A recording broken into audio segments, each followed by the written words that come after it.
अस्सलाम वालेकुम everyone, welcome back to my new SQL series. तो आज के इस लेक्चर के अंदर हम जो है मोस्टली जो डेटा टाइप्स यूज हो रही होती हैं जो है एसक्यूएल के अंदर और जो कॉन्स्ट्रेंट यूज हो रहे होते हैं वो समझेंगे कि वो किस तरह से काम करते हैं और इनका इंट्रोडक्शन वगैरह देखेंगे। सही है। तो सबसे पहले हम देख लेते हैं डेटा टाइप्स के बारे में। सबसे पहले आपको डेटा टाइप मिलेगी इन डेटा टाइप। अब इन डेटा टाइप क्या होती है? इन डेटा टाइप के अंदर सारा डेटा आ जाता है जो न्यूमेरिक होता है। ठीक है, मतलब न्यूमेरिक वैल्यूज 0 से लेकर 9 तक एंड सो ऑन, ये न्यूमेरिक वैल्यू को स्टोर कर रहा होता है। सही है। इसमें कोई रॉकेट साइंस नहीं है, कोई मुश्किल बात नहीं है। सिर्फ मैं आपको डेटा टाइप के बारे में बताना चाह रही हूँ कि किस डेटा टाइप को किस तरह से हम यूज कर सकते हैं, क्या नेम्स होते हैं इसके अंदर। अगर आप किसी प्रोग्रामिंग लैंग्वेज से होके आ रहे हैं तो आपको इंटीजर का मतलब अच्छी तरीके से पता होगा कि इंटीजर क्या होता है, जिसको हम इंट लिखते हैं, बेसिकली इंटीजर होता है। तो ये किस तरह से क्यों यूज हो रहा होता है, तो मैंने भी आपको बता दी कि न्यूमेरिक वैल्यूज को स्टोर करने के लिए हम बताते हैं कि भाई अगर हमने न्यूमेरिक वैल्यू स्टोर करनी है तो उसकी डेटा टाइप देते हैं इंट, कि हमारा डेटा इंट टाइप का होगा। उसके बाद है वैरचर। अब वैरचर क्या है? ऐसे डेटा टाइप है जिसके अंदर हम कैरेक्टर्स और स्ट्रिंग्स को दोनों को ही स्टोर करवा सकते हैं। कैरेक्टर्स और स्ट्रिंग क्या होते हैं? कैरेक्टर्स मतलब कोई भी एक सिंगल लेटर हो सकता है, जैसे ए हो गया, ये एक सिंगल लेटर है। और स्ट्रिंग क्या होता है? कॉम्बिनेशन ऑफ कैरेक्टर होते हैं, जैसे कि मेरा नाम क्या है, हिली है, तो क्या अभी काफी सारे कैरेक्टर से मिलकर बने, तो ये क्या होगी? एक स्ट्रिंग होगी। वैरचर में जब हमने किसी के अंदर कोई वैल्यू स्टोर करवानी होती है, इस तरह की न्यूमेरिक फॉर्म में, न्यूमेरिक फॉर्म कह रही हूँ, नेम्स हो या एड्रेस हो या टेक्सचुअल डेटा की फॉर्मेट में, तो हम उसको कहते हैं कि वैरचर की डेटा टाइप डिफाइन कर देते हैं। ठीक है। उसके बाद है तीसरी है डेट एंड टाइम। जब हमने जो है डेटा रिकॉर्ड हम रख रहे होते हैं तो मोस्टली जगह पे ऐसे होते हैं कि हम डेट एंड टाइम को भी रिकॉर्ड कर रहे होते हैं। अगर हम ई कॉमर्स के वेबसाइट्स को देखें, सॉरी डेटाबेस को देखें, तो उसके अंदर डेट एंड टाइम को भी बहुत ज्यादा डेटा को स्टोर किया जाता है, डेट एंड टाइम को, क्योंकि ताकि पता चले कि कौन सा कस्टमर किस टाइम पे उसने क्या ऑर्डर किया है।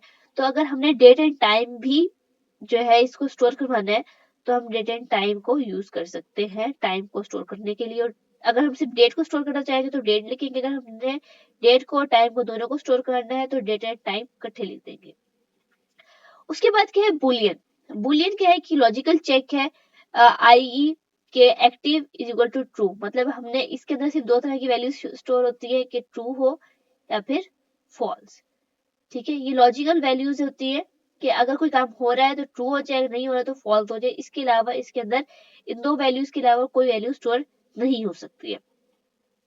उसके बाद क्या है? डेसिमल। डेसिमल अगर आपको पता चल रहा है नाम से ही, डेसिमल में ऐसी न्यूमेरिक वैल्यूज होती है, होती तो न्यूमेरिक वैल्यूज है लेकिन ऐसी न्यूमेरिक वैल्यूज होती है जिसके जो पॉइंट के साथ स्टोर होती होती डेटा। मतलब जैसे अब मेरे पास 2 है, तो ये 2 क्या है? ये एक इंटीजर डेटा टाइप है।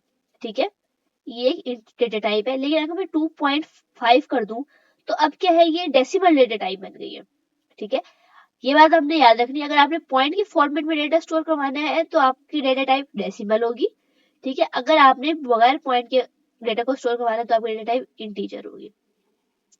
ठीक है, तो आई होप ये आपको डेटा टाइप समझ आ गई होंगी कि डेटा टाइप किस तरह से वर्क करती है, और कि जो मोस्टली यूज होने वाली डेटा टाइप्स है वो मैंने आपको बता दी है, और आगे चल के अगर जो भी इस्तेमाल हो रही होंगी तो साथ साथ हम इसको क्लियर करते जाएंगे। तो ये बेसिक डेटा टाइप्स थी जो कि हमें समझनी चाहिए कि कौन सी डेटा टाइप किस काम के लिए यूज हो रही है।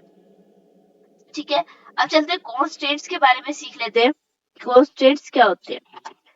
ओके, कुछ कॉन्स्टेंट्स जैसे मैंने पिछली वीडियो में बताया, हम न्यूमेरिक फॉर्मेट में दे देते हैं कॉन्स्टेंट्स के इतने ही लेंथ के हमारे पास वैल्यू स्टोर होनी चाहिए। कुछ कॉन्स्टेंट्स ये भी होते हैं जिनको भी हम कवर करने लगे। सबसे पहले है प्राइमरी की। अगर आपने मेरा पहला लेक्चर देखा होगा मेरी एसक्यूएल की सीरीज में, तो मैंने वहां पे प्राइमरी की को अच्छी तरीके से समझाया है।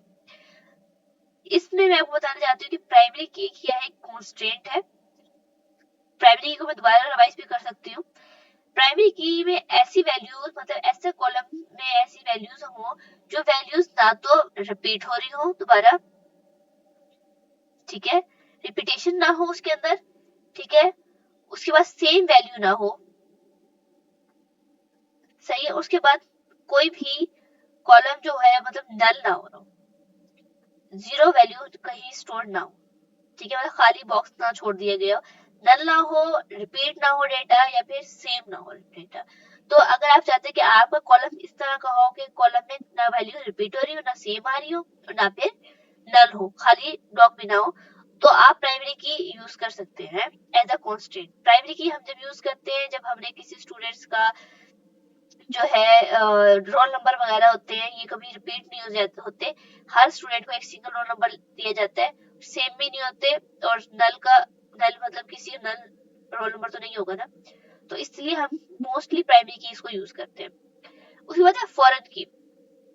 फॉरेन की का एक लेंथी टॉपिक है, लेंथी टॉपिक नहीं कहूंगी मैं, एक लंबा टॉपिक है, इसको मैं आगे आने वाली वीडियो में इसको क्लियर समझाऊंगी, लेकिन अब तक के लिए मैं सिर्फ इतना समझाना चाहूंगी कि फॉरेन की जब यूज होती है जब हमने दो अपने टेबल्स को आपस के डेटा को ज्वाइन करवाना हो तब हम यूज करते हैं फॉरेन की को, या फिर दो डेटा को सेम करवाना, दो टेबल्स के अंदर डेटा को सेम करवाना हो तो हम फॉरेन की को यूज करते हैं, ठीक है। उसके पास कांस्टेंट है नॉट नल। नॉट नल का क्या मतलब है कि इसके अंदर जो वैल्यूज आती है वो रिपीट भी हो सकती है, ठीक है, सेम भी हो सकती है, सही है, लेकिन नल नहीं हो सकती है। प्राइमरी की के अंदर क्या थी कि ना भी नल होगी, ना सेम होगी, ना रिपीट होगी, लेकिन नॉट नल वाली वैल्यू में क्या है कि आपका ब्लॉक खाली नहीं होगा, कोई ना कोई वैल्यू होनी चाहिए, या तो सेम हो या नहीं रिपीट हो रही हो, कुछ भी हो, लेकिन नल ना हो। आई होप ये क्लियर हो गया होगा। उसके बाद है यूनिक।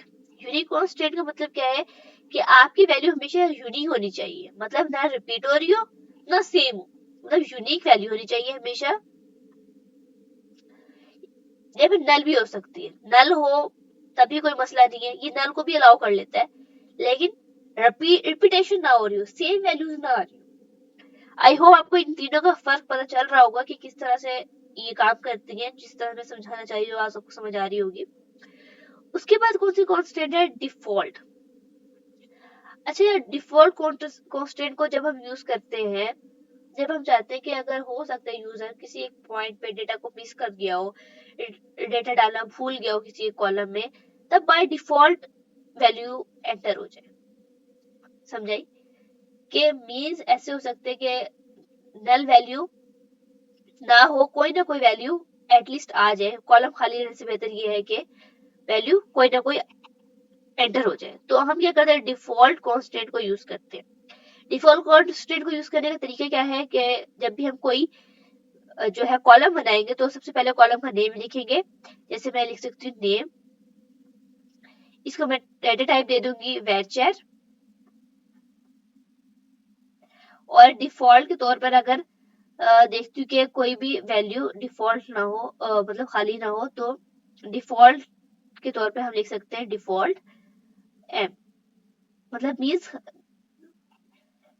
कि खाली आपके पास कॉलम नहीं आएगा, एम आ जाएगा लिखा हुआ, या कोई भी आप वैल्यू डाल सकते हैं, कि इससे फायदा ये होता है कि एटलीस्ट आपको कोई कॉलम खाली नहीं जाता। आई होप आपको सारे कॉन्स्टेंट्स के बारे में पता चल गया होगा कि कौन से कॉन्स्टेंट किस तरह से काम करता है।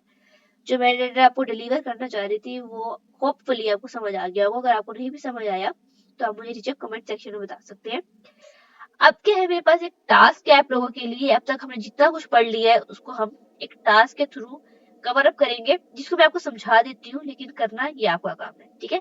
अब इस टास्क में हमने करना क्या है, हमने डेटाबेस बनानी है लाइब्रेरी नाम की, ठीक है, आपको डेटाबेस बनाने आ चुकी होगी अब तक, ठीक है, और हमने उस डेटाबेस के अंदर एक टेबल बनानी है बुक्स की, ठीक है। अब आपको जो है टेबल बनाने भी आ चुकी होंगी, टेबल का नाम क्या होगा बुक्स, और सिर्फ कॉलम्स ये होंगी, चार कॉलम्स मैंने आपको बताई, चार कॉलम्स आपने उसका स्कीमा मैंने आपको बता दिया, आपने इसको इम्प्लीमेंट करके देखना, ठीक है।